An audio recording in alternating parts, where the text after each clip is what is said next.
Good morning, everyone. This morning we will be completing a series of talks on Swami Vivekananda's Song of the Sannyasin. And this is, as you should know by now, was written in Thousand Island Park in 1895. It was more or less on the occasion, and maybe for the purpose, of giving monastic vows to 3 of the disciples who were there that summer. The last time we went over verses 4 to 7. We'll finish the last 3 verses this morning, but I'll begin as before by reciting the poem. Have thou no home? What home can hold thee, friend? The sky thy roof, the grass thy bed, and food what chance may bring, well cooked or ill, judge not. No food or drink can taint that noble self which knows itself. Like rolling river free, thou'll ever be, Sannyasin bold. Say Om, Tat Sat, Om. Few only know the truth, the rest will hate and laugh at thee, great one. But pay no heed. Go thou, the free, from place to place, and help them out of darkness, Maya's veil. Without the fear of pain or search for pleasure, go beyond them both, Sannyasin bold. Say Om, Tat Sat, Om. Actually, these are the last 3 verses, sorry. Thus day by day, till karma's power spent, release the soul forever. No more is birth, nor I, nor thou, nor God, nor man. The I has all become, the all is I, and bliss. Know thou art that, Sannyasin bold. Say Om, Tat Sat, Om. We've been going through this beautiful poem, verse by verse. I suggested a couple of different ways that we can look at this. Each one is helpful.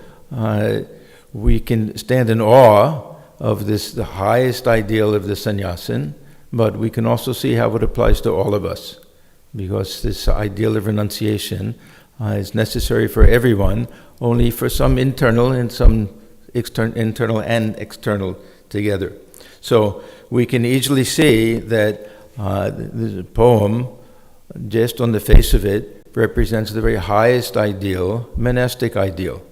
This is the ideal of the ancient wandering sadhu in India, that is free from all bonds, no place to live, wanders from place to place, begs his food.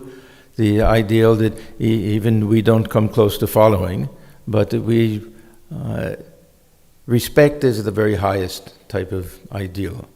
And many of the monks of our order, they'll try at least for a short period to lead this type of life. Practice tapasya and everything, but otherwise our life is a little bit of a compromise. Because of the type of work that we have to do, of course we have to have a different type of arrangement for ourselves. So this is that very ancient ideal. If we want an example of this, perhaps Totapuri, Sri Ramakrishna's Vedanta and Sannyas guru, was one who traveled from place to place. It's said that before he came to Sri Ramakrishna, that he never stayed in any one place for more than 3 days. Of course, they had their monastery somewhere in Punjab, but during his traveling period, so that he wouldn't get attached to anything. This was the whole point of all of that. There's one great exception was after meeting Sri Ramakrishna, he stayed for 11 months in Dakshineshwar. And we know that most of the gurus that came to Sri Ramakrishna for the sake of initiating him into a particular type of spiritual practice ended up almost becoming disciples of his, or getting their spiritual life completed, rounded out somehow by the company of Sri Ramakrishna. So he was like that.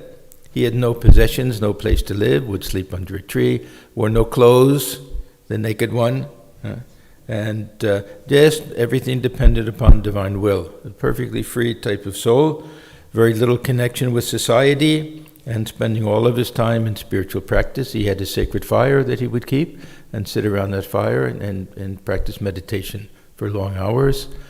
He was adept at samadhi, they say, that he had that ability to withdraw the mind completely and enter into that highest state of union with God.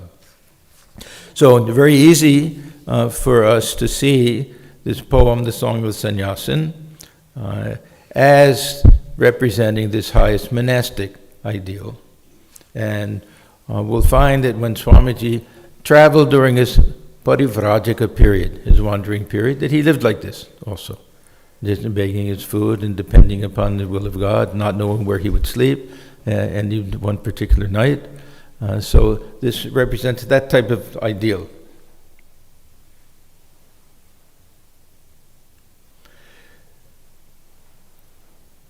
We see that it has reference to us. Also, as I said, if we can see it through the lens of the householder, so that we know that a lot of these things are symbolic. We can't do them literally and everything, but they'll have relevance to all of us. But there's a third type of meaning for this, because for me, the greatest renunciation of Swamiji was that he renounced this life.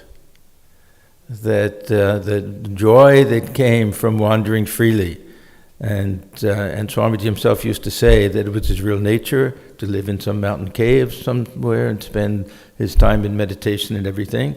This was the life that he longed for, which he had to renounce for the sake of doing Sri Ramakrishna's work, doing the Mother's work, that he had to come to the West, he had to mix with all types of people, he had to give up the holy company of his brother monks.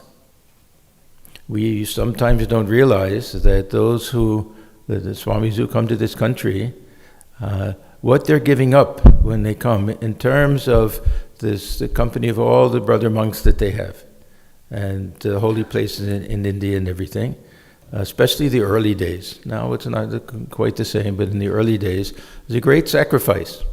So this was really a tremendous sacrifice that Swamiji had to make. Even we think, what type of sacrifice? He's living in beautiful homes and with the people and getting nice food and everything. For Swamiji, that was a sacrifice.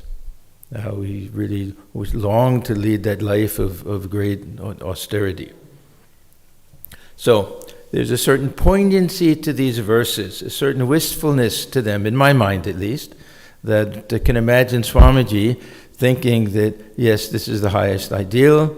I got the chance to live it for a certain period of time, but this wasn't divine will that I would be able to live like that in this lifetime.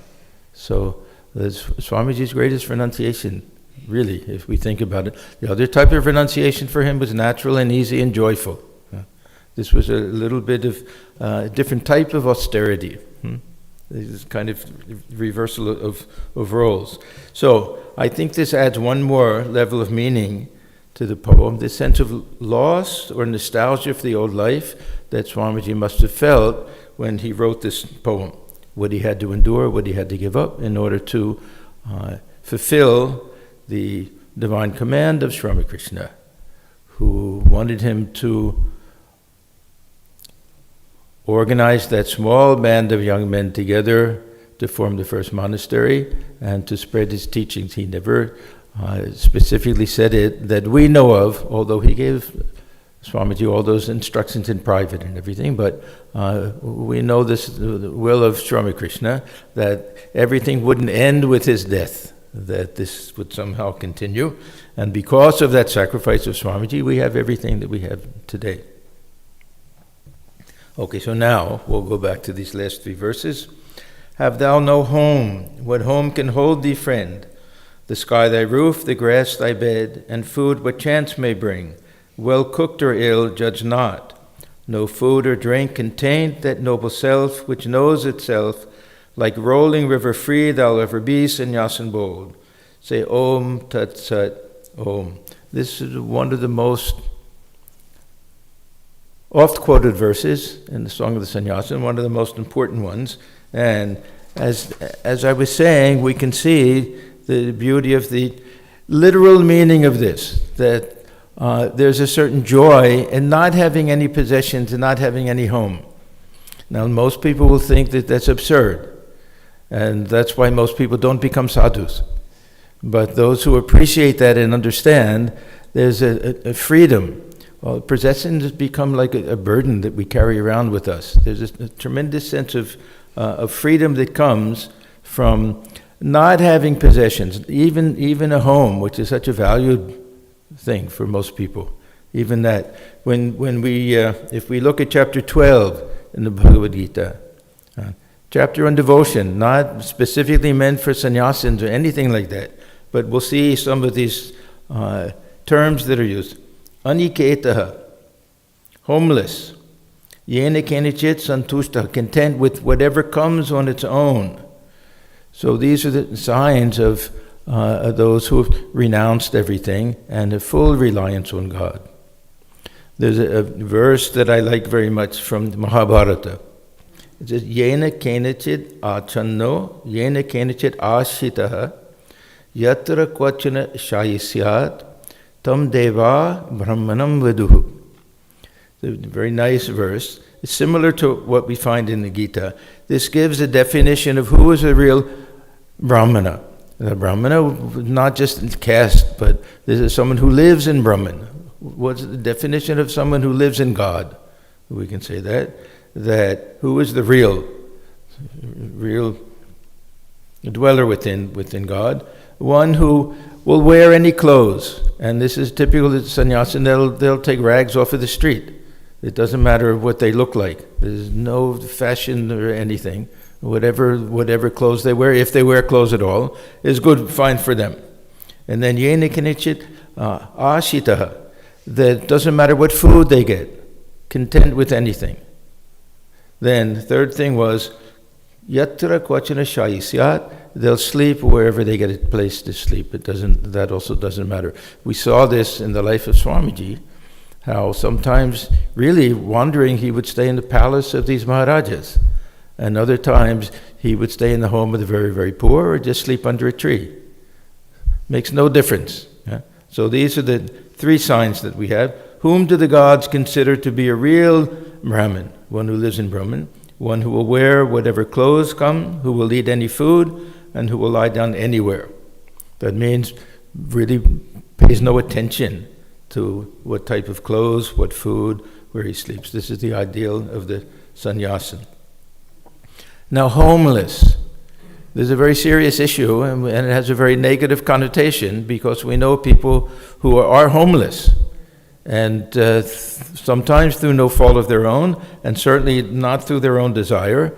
They may have lost a job, they may have some health issues, and they have huge medical bills that they can't pay, and they end up living in the street or in a shelter. It's a very serious issue, and we shouldn't take it lightly, especially now. If my last trip to California, Los Angeles, you can see almost 10 cities that along the freeway and everything. So it's a very big issue, and this very idea of homelessness, which is a great tragedy for most people, is the ideal for the wandering sadhu. Just to show how day is night and night is day. We have different ways of looking at things, that this gives the greatest feeling of freedom and joy and expansion when freely chosen for the sake of God realization. This is the difference. And of course in India, ancient India, even today, sadhu being homeless means almost anyone will take him in. He can sleep in somebody's garden house and will be able to beg food almost anywhere. So it's not that type of a homeless situation where one is starving for food or anything, but it demands this full reliance on God. And this is an indication of a life of dedication, a life of surrender, a life of sacrifice. So there's a very different way of looking at things. I was reminded of a visit that Swami Vivekananda had to somewhere on the coast of France, I believe. They took him to see some of these dungeons that were kept, really dark, damp dungeons. People would be kept in chains and everything, hardly room to move around, no light or anything. And Swamiji's reaction was, what a wonderful place for meditation. So you see the difference in the mindset, different ways. The thing, homelessness and everything that are signs of such tragedy for most people. For those who have the different aim in life, these can be seen in a very positive type of way. So, for the householder, getting a house is the first house that somebody buys. It's a very big thing. There's a great sign of not just prestige, but some type of security, somehow reaching the goal. And for most people, it's the most important possession that they have, their home, and sense of security and everything. For the sadhu, it's a burden to have to take care of everything and to feel the weight of possession and potential cause of attachment and everything. So we see in the lives of the direct disciples that even this dilapidated, falling apart, rented Baranagar Mutt, even living there, became a little bit of an obstacle to their freedom.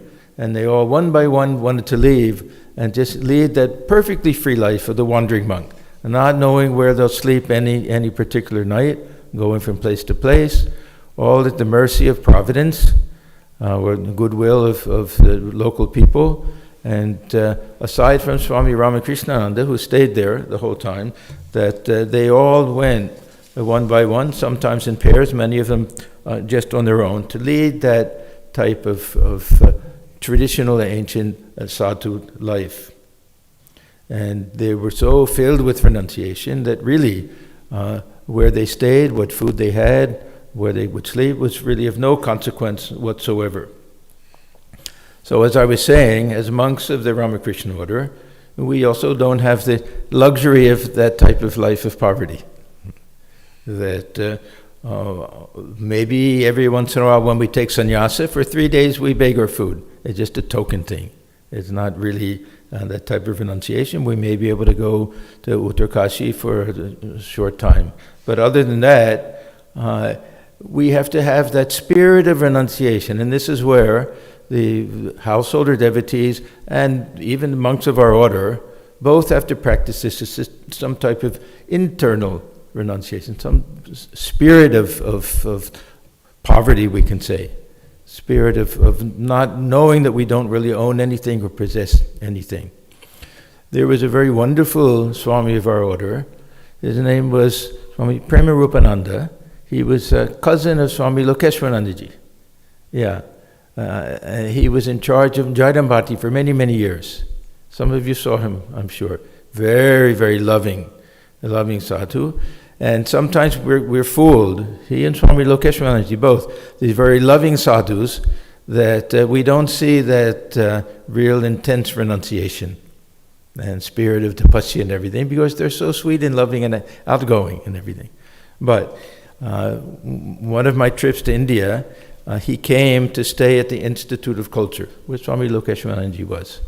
And several of us went and we sat in his room with him and chatted with him and everything. And I noticed that he had a photograph of the direct disciples from the Baranagar Mutt period.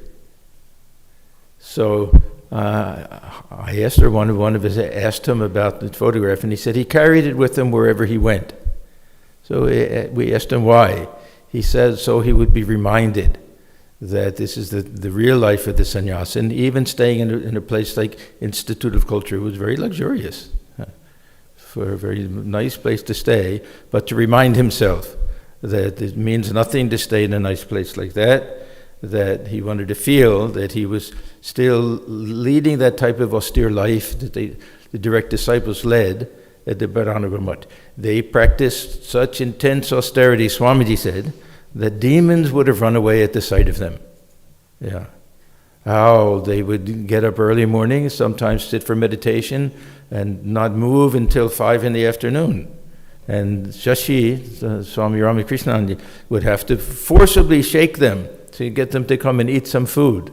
And even that wasn't enough. They wanted to take off and lead this type of wandering life. Now, how does all of this apply to the householder?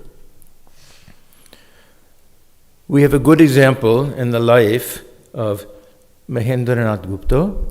This is our M, the author or compiler of the Gospel of Sri Ramakrishna. He was a householder in the eyes of the world. He had a wife, he had children, he had a job, he was a headmaster. At some time he had his own school, but deep within, he felt himself to be a sadhu. He had the mindset of a sadhu. He actually wanted to be a sadhu. We get that impression reading the Gospel of Sri Ramakrishna, and we know that I won't say he begged Sri Ramakrishna, but that he would have been very happy to get permission from Sri Ramakrishna to renounce everything.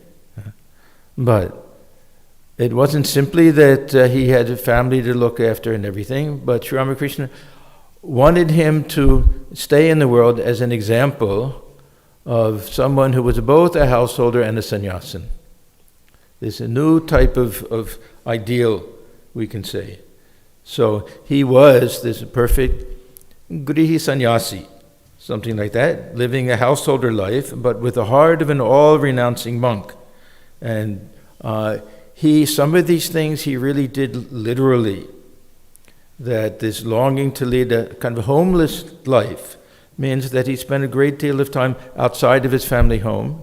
He would live in the school where he taught, in that Morton Institute, and from time to time he would take his bedroll and he would take it out and he would sleep at night with the homeless people. This was on the open veranda of Calcutta University Senate Hall, just so he would feel what it's like to have no possessions. So M is really a very shiny example. And just imagine a very highly cultured man and someone highly respected to sleep among the poorest of the poor homeless people without anything, and to take great joy in doing that. So he was asked about that. Why do you do that? And he said, the idea of home and family clings to one and does not leave easily. So in many respects also, he was as austere as any monk, really. They say that he wore the same simple dhoti and kurta wherever he went and had only one change of clothes. He would wear one and wash one, then wear that and wash the other one. And food was equally simple. So he fulfilled all of these three criterion that we saw, indifferent to where he slept at night, indifferent to the clothes he wore, and to the food that he ate. So we, of course, don't have to do that. That's going too far. But to have that feeling, at least, that we don't own anything. Really, we get a chance to live in a house and everything. The name may be on the title, but do we really own it? Will we take it with us? No. Now, this is that idea, have thou no home. Then about food, Swamiji writes, what chance may bring, well cooked or ill, judge not. No food or drink can taint that noble self which knows itself. Like rolling river free thou ever be, sannyasin bold. Say Om Tat Sat Om. Now this is always a big question about food. That what role does the food play in spiritual life with regard to vegetarian, non-vegetarian, pure, impure, sattvic as opposed to rajasic or tamasic, all different types of questions and very complicated answers that we get. Vegetarian food. Our order may be the only monastic order in India that's not strict about that. In India, it's very unusual to see monks taking fish and flesh. It's an unusual thing. Maybe certain other traditions, but so we're questioned about this very often.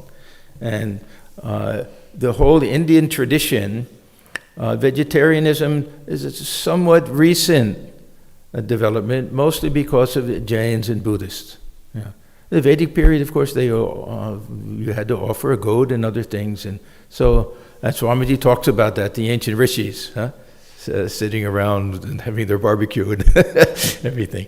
So this is something rather new, if we think that 2,500 years is recent, but according to the Vedic tradition, something rather new, and. It was mostly because of ahimsa at that time, and we know the Buddha was so much against the animal sacrifice. Animal sacrifice was part of the Vedic tradition. So that became something very important. In the Jain tradition, far more important. In Buddhist tradition, most in Buddhist countries now, that they won't be the butchers, but they'll take non-vegetarian food. I saw this if you go to a place like, what's the name of the place where the Dalai Lama stays? Dharamsala. Yeah, there'll be a Muslim butcher, but everyone else will take the meat. Yeah, that's the way they get around it somehow. But Jains are absolutely 100% strict with all of these things. Now, is there benefit to this? Of course. Of course. We can't pretend, because Swamiji wasn't vegetarian, we can't pretend, and he doesn't, that there's not some benefit to this, that this vegetarian food is a very pure type of food and everything, and sattvic, and not harming any living creature. So we don't pretend that this isn't a very high ideal, even though not all of monks of our tradition, Sri Ramakrishna, Swamiji of course, did not follow very strictly these vegetarian types of things. So we have really these two ideas. One is whatever comes. Of course, traditionally wandering monk, no one will give anything other than vegetarian food. But this idea of taking food as sanctified food and pure food and everything, vegetarian food, this is a very nice, beautiful type of ideal. Now, Sri Ramakrishna gives a little bit of the impression that those who follow the path of knowledge do not have to be so particular about the type of food they take and the purity of the food, that this fire of knowledge that burns within them can burn up all sorts of things. And we find mostly it's the devotional schools that are more strict with the vegetarianism. The Vaishnava schools more. There's some Shaiva schools, they don't care so much about that.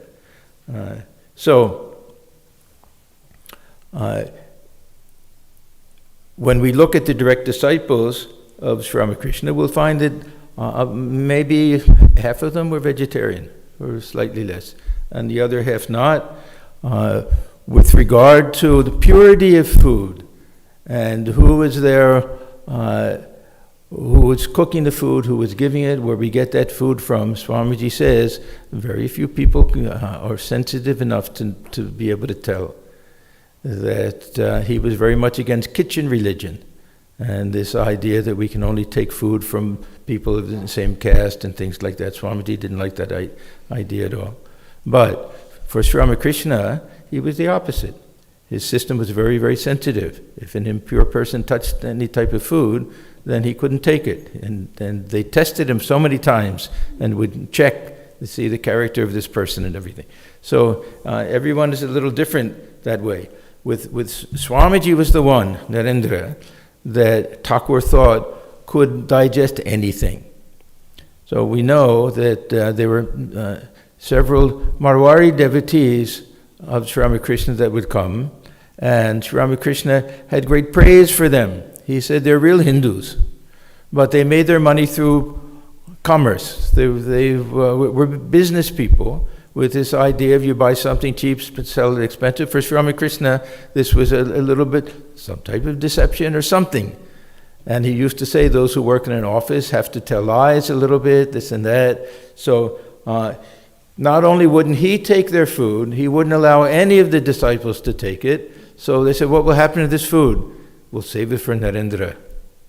Yeah, or Swami Vivekananda. When he comes, he can digest anything. Nothing will touch him. That was the faith that Sri Ramakrishna had in Swamiji. But Sri Ramakrishna was different. Everyone is different. We know examples of, first of all, he wouldn't take any food that couldn't be offered to the Divine Mother first. He went, was it with Vidyasagar? I don't remember. But after the food, the pan was offered to everyone. And some others had taken it first before it came to him. And he couldn't take it. They said, why not? He said, don't worry, don't feel bad. I have this funny idea that I can't take anything unless I offer it to Mother first. And I can't offer something to Mother first that someone else has taken from. So he was very particular about things like that. So as I say, we have some of the direct disciples who were vegetarian throughout their lives. And Sri Ramakrishna respected that, but he didn't want them to have any pride in that. One of them, I think it was Gangadhar, Swami Swahananda, would only take food from the Vishnu temple because that was the vegetarian side. Kali temple food in Dakshineshwar, they had two different kitchens. So one day Sri Ramakrishna said, you take your food from the Kali temple side. Now it doesn't mean it was non-vegetarian food, but at least cooked in that same kitchen. So he didn't like fanaticism, but he didn't force anybody to be vegetarian or to be non-vegetarian. Swamiji himself was a little funny with these things. He liked to tease his brother disciples and make life a little hard for them. So, some of you from the Kolkata know that New Market area, and behind that, they're very old Muslim restaurants and things. Have you ever been there, that area? They're nice, full of atmosphere and beautiful old wood and everything. So Swamiji took some of his Brahmin and vegetarian brother disciples and said, we're going to have lunch there today. I'm sure they took vegetarian food, that's also available. But when they went back and told Sri Ramakrishna, he laughed. He was happy that at least they weren't so fanatical about things. So we have two great ideals. Those who practice the strict vegetarian, it's a very nice, a very high ideal, very sattvic type of food. And those who don't care so much and don't care about the purity, impurity, those who really take whatever comes.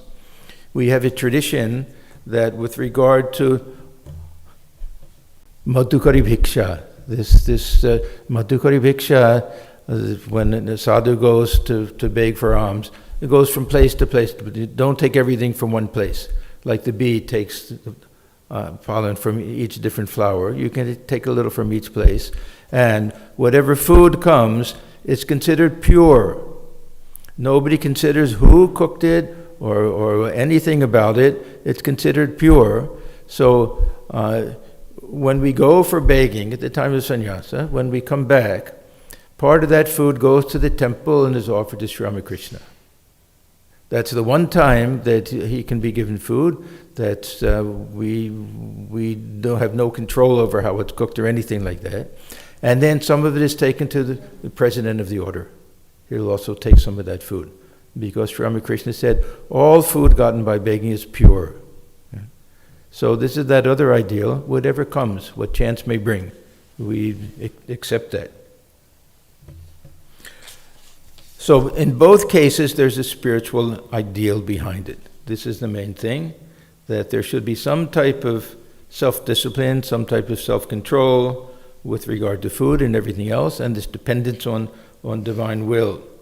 There were times when Swamiji was wandering, and he would take a vow not to even beg for food. There's something called ajagara vritti. This is the example of the python. Other snakes, they'll go hunting for food. And the boa constrictors and pythons and everything, they'll have their tail round around the branch of a tree and they'll hang down. And they'll just wait until something comes close to them and then they'll swallow it. So they don't go in search of food. They just sit and wait. If something comes, they get to eat. If nothing comes, they don't get to eat. So this is that type of vow that some sadhus will take. And other direct disciples also. But Swamiji on a couple of occasions said that, I'll do this. We'll see. Let's see tonight if Thakur brings anything.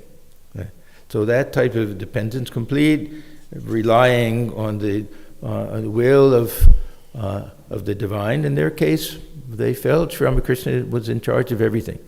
And miraculously, mysteriously, something would come. One time, Swamiji, somebody came and brought a whole big meal. He said, well, it's not meant for me. No, it's meant for the sadhu here. No, it's not. It can't be me. He said, no, I had a dream that I was told the sadhu was there, train station or something, waiting, sitting with no food at all, and I was told to bring it. And then Swamiji left. He felt it was all play of Sri Ramakrishna.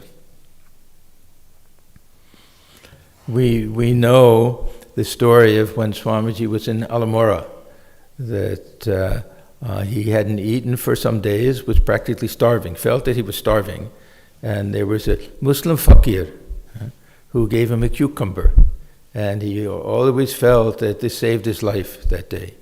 Now later, when after going to the West and coming back and being a great national hero, he was giving some lecture in Almora, and he spotted that Muslim there. And he gave all praise to him and told how he saved his life and everything. Now, that place where he lived, there's a special memorial there. It's right near the Almora ashram. Just before you get to it, it's just a little bit lower on the left side. So, the main point is that someone like Swamiji, or someone trying to realize the highest Vedanta goal, has no connection with the body. The food is meant for the body. The self is something different. It is not meant for enjoyment. Anything just to keep the body alive is enough. And whether good or bad, it doesn't matter. That is just meant for the sustenance of the body so that we can live a life devoted to the highest ideal. So it all goes back to this idea of freedom. That's why Swamiji closes the verse with the words, like rolling river free thou'll ever be, Sannyasin bold. Say Om Tat Sat Om. Then, next to last verse, few only know the truth. The rest will hate and laugh at thee, great one, but pay no heed. Go thou the free from place to place, and help them out of darkness, Maya's veil. Without the fear of pain or search for pleasure, go beyond them both, Sannyasin bold. Say Om Tat Sat Om. This also has a very personal side for Swamiji, because he was criticized so much. He was criticized when he was a young man. Even those who became his brother disciples, when they first met him, said, Sharat, Swami Sharananji, who is this arrogant person? He's sitting there looking at his own, humming a tune and everything, and not paying attention to anybody. They thought he was very arrogant. And later met him and got to know who he really was, and then, of course, that bond grew, a very strong bond between them. When Swamiji's father passed away, then all these rumors came about. He's hanging out with this friend of his who had a bad reputation. Thakur never believed it or anything, but there were always tongues wagging about him. Then when he got to the West, how he was slandered. He was called a cheat and a hypocrite and a liar and everything. That he was an actor on the stage, he was really a lawyer. All of these things came to him. Then the Christian missionaries wrote all sorts of things against him. Some of his brother Hindus, the Brahmos, everything. So he had to put up with all of these different things. And he had to learn how not to be affected by them. There was a conversation early in the gospel, I think, one of the first time that Narendra is present in the gospel. Of course, he had come earlier. The first time M and he were there at the same time. When they were talking about that, Sri Ramakrishna said that, what do you do if people criticize you? And then he said, when the elephant walks down the street, the barking dogs follow it. The elephant pays no attention at all. So then he says to Narendra, what will you do if people start criticizing you? And he says, I'll think they're just like barking dogs. It won't affect me. So Sri Ramakrishna says, no, my child, don't go so far. Yeah, but learn not to be affected by the words and the estimation of other people. That we have our own ideal. We don't bother too much about any of these things. That if we become successful, people will be jealous and will say things. This is a part of what we have to put up with in everyday life. Everybody has to go through these things. That there'll be misunderstandings, there'll be, as I say, jealousy, envy, and other things like that. So, in the case of Swamiji, it looked like a little bit of aloofness, maybe a little bit of pride or even arrogance, but it was just indifference to praise or blame. And again, one of the great themes of Gita, that we have to be the same in praise and blame.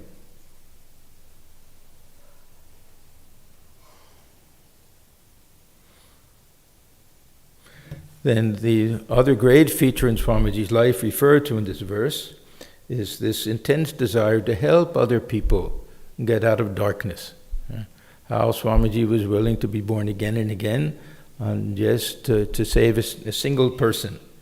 And Sri Ramakrishna, he also praised this idea of those who had such a selfish longing to help other people, that they could give up their own liberation. He tells the story, of course, of the four friends, that they're walking along the road, there's a high wall separating them from a big meadow, and they hear loud singing and music, and one by one they climb to the top of the wall, and the joy is so great that one by one they jump over to the other side, except for the fourth one. And he feels that same pull, but he says, no, let me go back and tell other people about the joy on the other side. So Sri Ramakrishna praises this person. This is the Ishvara Koti. This is the one born with a special mission in life. Swamiji also, he would praise Buddha for that. This he would say, Bahujana Hitaya, Bahujana Sukhaya. His life was born for the welfare of others, many people, and for the happiness of other people. Nothing selfish.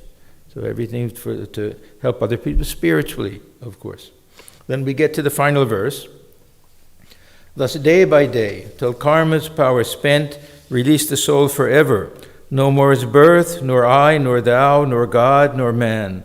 The I has all become, the all is I, and bliss. Know thou art that, Sannyasin bold. Say Om Tat Sat Om. So now we get to this final ideal, the state of Jivan Mukti, that state of absolute freedom, while living. This is one of the most beautiful teachings that we have in the whole Vedantic tradition, that liberation is not something for the afterlife. That liberation means knowing our real nature, experiencing that perfect freedom while living. And then the body just continues almost with old momentum. This is that idea of prarabdha karma. The illustration that we hear about most often is of the clay pot on the potter's wheel. Once the potter keeps spinning the wheel, once this pot is perfectly formed, the potter takes it off and keeps it to the side.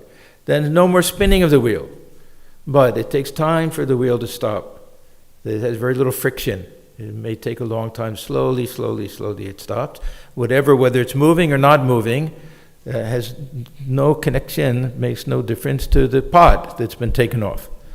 So this is that idea, the body will continue to live. The soul is something separate. Not, of course, literally separate. We still live through the body, eat and see and everything, but this whatever happens in the body is of no consequence really to the God-realized soul.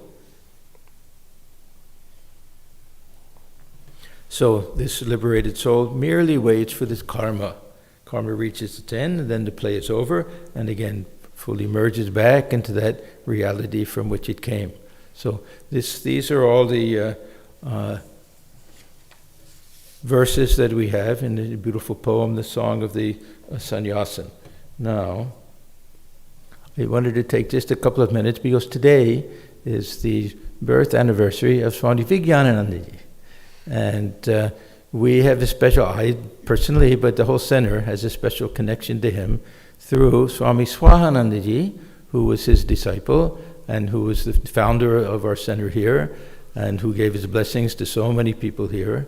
Many of us had the blessing of initiation from him, and I had the blessing of long association with him and receiving tremendous love and encouragement from him. So I just a few little things. Swami Swahananda, during his schoolboy days, lived in the town of Habiganj in the district of Sylhet in what is now Bangladesh. He's Bengal.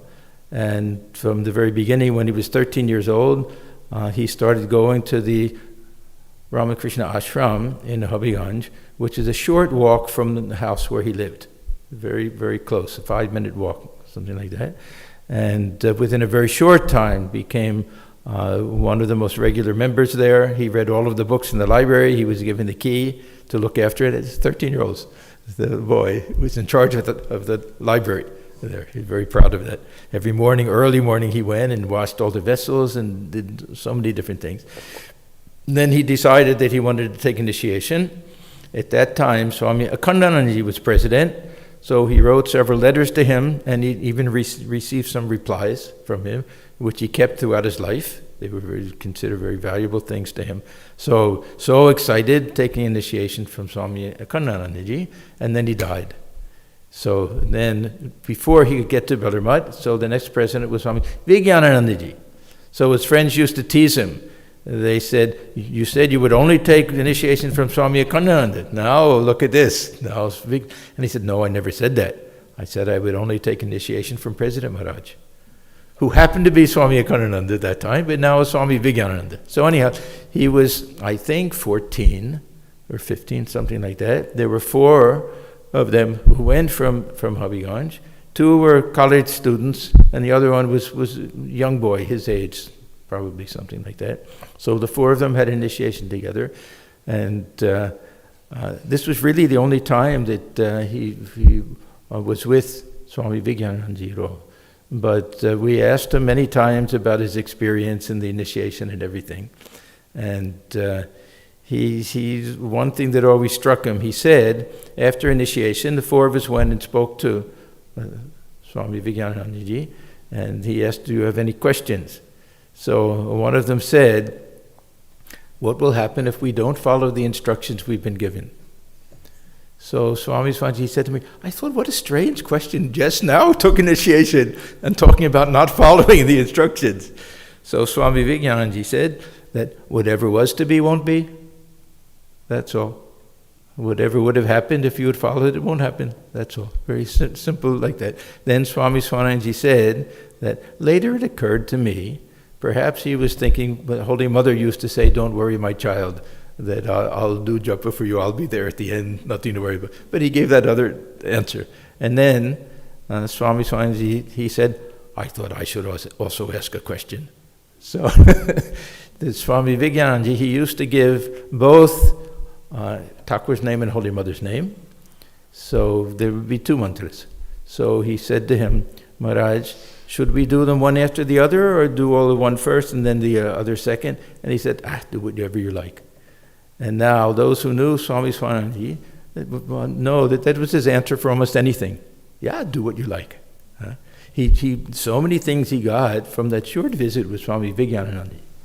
That also this idea of initiating very young people and not being very formal about where and when. Swami Swahananda, he gave initiation when he was in the hospital room, when he was sick. He gave over the phone one time even. And there's another story he used to tell about Swami Vivekananda, that there was a devotee who was pestering him for initiation. And then finally he said, okay. He pointed to the picture of Sri Ramakrishna. He said, do you know who that is? He said, yes. Do you believe he's God? And then Swami Swahananda said, poor man, what could he say? He had to say yes. And then he said, repeat his name. And that was his initiation. So he was very informal and very liberal and like that. So this is a nice day to remember Swami Vivekananda and of course our Swami Swahananda. So let us then sit for a few minutes in quiet reflection.